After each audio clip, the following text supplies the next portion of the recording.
What's up? So some people said, why was the NBA ratings down? Well, there's a few reasons. I think that some people are going to have an issue with the political ramifications, but I always say this all the time.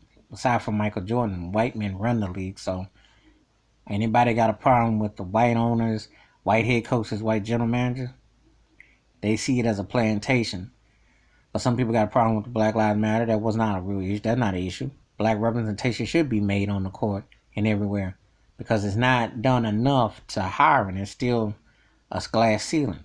But on the court, the problems I think was there might be some people that'll LeBron out. It's not that they're hating on him, but they seen and hear much about him. There is no real NBA parity, and I think that contributes to not having teams. Because with teams watched if the Denver Nuggets and the Celtics had played in the finals or something like that, and see, there's this regional thing that we got to have the teams that sell jerseys, and it's just so much. There has not been real parity in the league. The Lakers playing the Heat.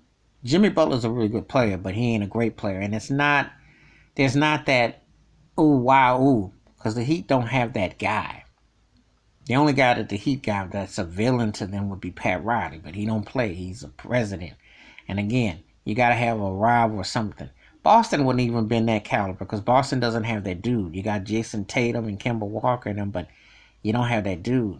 So it was going to be hard to sell this unless, of course, the Lakers played the Clippers, who they play in the same division in the conference. And so it's kind of, but I'm just saying. And without Golden State, you get spoiled by like a Steph Curry, Klay Thompson, Draymond. You got faces to get excited about. So these things are real intriguing, but how you market them. And see, the NBA is predicated on this team and that thing.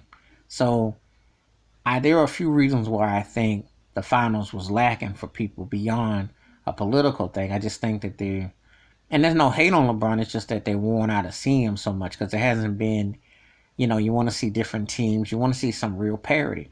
I think that's what hurts,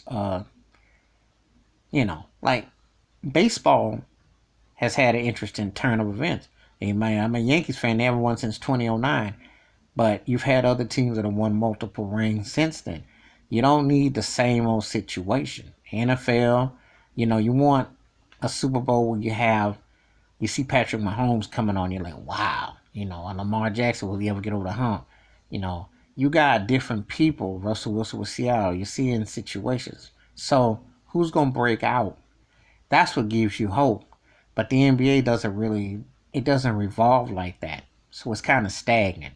And those are some of my thoughts it takes why the NBA Finals, the numbers are down. And I think not so much about politics and anything, because it's all political. But I think that there isn't enough parity.